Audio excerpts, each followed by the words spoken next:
कि अगला मुख्यमंत्री कौन होगा, तो जो भारतीय विधायक दल है इस वक्त स्वतंत्र रूप से अगर वो फैसले करे तो किसके पक्ष में सबसे ज्यादा विधायक होंगे?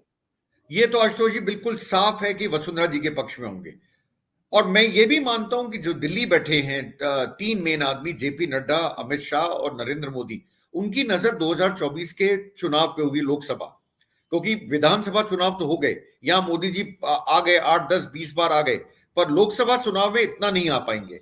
आपको ऐसा चेहरा चाहिएगा जो चेहरा आपको राजस्थान की 25 की 25 सीटें ला के दे सके। वो कौन है? ब्यूरोक्रेसी में जान पहचान किसकी है? किस आदमी ने ब्यूरोक्रेट्स के साथ काम करा है? ये ब्यूरोक्रेसी बड़ी इंपॉर्टेंट पार्ट होता है अशोक जी चुनावों में, ध्यान रखिए। और वो किसकी पकड़ है? वो पकड़ है वसुंधरा जी की। इसके अलावा पंचायत लेवल पे वर्कर्स को कौन पहचानता है? वो है वसुंधरा जी। देखिए, ये बात तो माननी पड़ेगी, वसुंधरा जी का जो स्टेचर है राजस्थान में बीजेपी में, उसको कोई भी मैच नहीं कर सकता। आज की तारीख में कोई भी नेता बीजेपी में नहीं है। आप मुझे वैसे ही बता दीजिए, जब चुनाव हो रहे थे विधानसभा के, इनमें से जो 9-10 नेता थे बड़े, उनमें से कौन अपनी कॉन्स्टिट्यूंसी छोड़ के और बाहर निकल पाया? एक्सेप्ट फॉर वसुंधरा राजे, जिन्होंने करीब 50 रैलियां करी अपने समर्थकों के लिए और अपने बोलना चाहिए लॉयलिस्ट के लिए। बाकी इनमें से कौन निकल पाया? और दो तो आप जानते हैं हार गए मेन आदमी, leader of opposition Rajendra Rathore हार गए और एक्स प्रेसिडेंट सतीश पूनिया हार गए चुनाव। तो आप इससे अंदाजा लगा लीजिए। और कहीं पे दबी हुई बात यह भी उठती है कि वसुंधरा जी नहीं आई इसलिए चुनाव हारे। तो क्या वसुंधरा जी अगर इतनी इंपॉर्टेंट थी तो वसुंधरा जी को मतलब पूरे प्रदेश में घुमाना चाहिए था, तो आपकी 160 सीट होती। इसका मतलब तो यही है। बाबा बालकनाथ तिजारा में जब वसुंधरा जी गई तो उनके मुंह से निकल पड़ा, हमारी भावी मुख्यमंत्री, हमारी पूर्व और भावी मुख्यमंत्री मेरे साथ डाइस पे बैठी हैं। तो मतलब कहीं ना कहीं इवन बाबा बालकनाथ ये बोल रहे हैं, बताइए, जो कि कंटेंशन में माने जा रहे हैं, उनके वो जब अपने मुंह से बोल रहे थे भावी मुख्यमंत्री, बाद में उन्होंने कहा मेरे से गलती हो गई, पर उन्होंने डायस में बोला, स्पीच में बोला। अगर वसुंधरा राजे इतनी इंपॉर्टेंट है, मैं तो बिल्कुल मानता हूं राजस्थान बीजेपी के अंदर उनका स्टेचर, उनके बराबर स्टेचर का नेता, मास अपील, कारिश्मा किसी में नहीं है जितना उनके पास है। तो मेरा मानना है दिल्ली जो मिलने गई है, कुछ ना कुछ बात तो आशुतोष जी जरूर हो रही है। बिल्कुल अनिल जी, इसका मतलब ये कि 115 विधायक में जो बहुमत है वो वसुंधरा राजे सिंधिया के साथ है आज की तारीख में।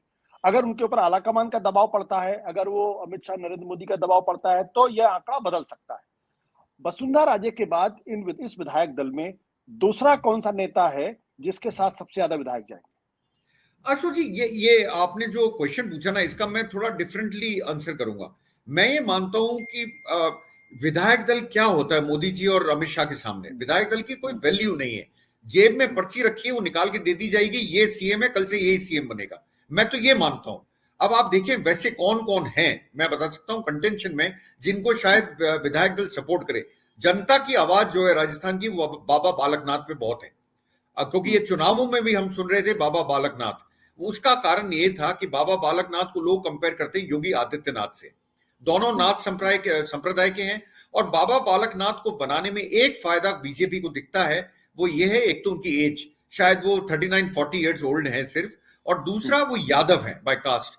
तो हरियाणा में यादव वोट बहुत है और यूपी में यादव वोट बहुत है। दोनों को साधने के लिए एक अच्छा सीएम उनको मिलता है उनके हिसाब से। और फिर जनता भी मांग कर रही है बुलडोजर बाबा चाहिए हमें भी, क्योंकि वो योगी आदित्यनाथ से कंपेयर करते हैं तो उनका नाम भी बुलडोजर, और वो जब नॉमिनेशन भरने आए थे तब भी बुलडोजर लेके आए थे अपने साथ में। बाबा बालकनाथ की बात होती है, प्रिंसेस, अर्स्ट रॉयल प्रिंसेस बोलूंगा, आजकल तो प्रिंस और प्रिंसेस होते नहीं है, जयपुर की दिया कुमारी, उनका नाम भी बहुत आगे चल रहा है। अश्नवी वैष्णव, ये नाम पिछले 3 दिन में बहुत उठ के आया है कि सरप्राइज एलिमेंट अश्नवी वैष्णव हो सकते हैं, क्योंकि वो भी राजस्थान को बिलोंग करते हैं, पढ़े लिखे हैं, नॉलेजेबल हैं, वो भी आ सकते हैं।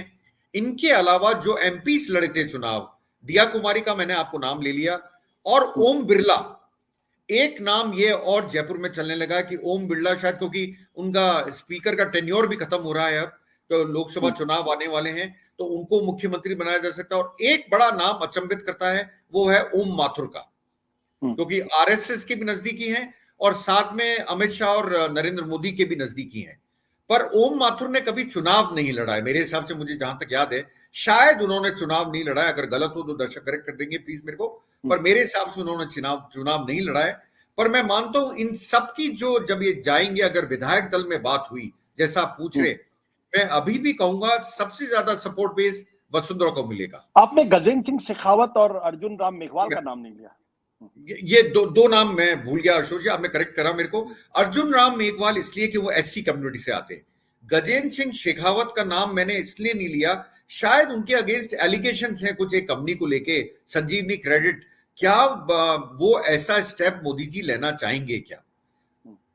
क्या मतलब एक जिसके ऊपर करप्शन चार्जेस हैं, एलिगेशंस हैं, मतलब मुझे नहीं पता सही है गलत है, ये तो इंक्वायरी का मामला है, क्या वो ऐसे आदमी को लाना चाहेंगे? और फिर गजेंद्र सिंह शेखावत भी कुछ कुछ ऐसे हैं, तो एक तो वो राजपूत है, राजपूत हमारे आप देखिए दो ही नेता बने, एक तो बने आपको याद होगा भैरव सिंह जी, और उसके बाद वसुंधरा जी आ गई, जो कि कायदे से राजपूत नहीं है, वो मराठा हैं बेसिकली, पर वो आई यहाँ पर और उन्होंने यहाँ रूल करा। राजपूत का मैं मानता हूं कि राजपूतों ने सपोर्ट करा आपके बीजेपी को। मास वोट जो है बीजेपी का, अगर आप देखेंगे कास्ट के बेसिस पे, तो बीजेपी को राजपूतों ने बहुत सपोर्ट करा है। तो मैं मानता हूं, आपकी बात समझ रहा हूं मैं, दोनों नाम भी ऐड करने चाहिए। सत्य हिंदी का ऐप डाउनलोड करें गूगल प्ले स्टोर पर।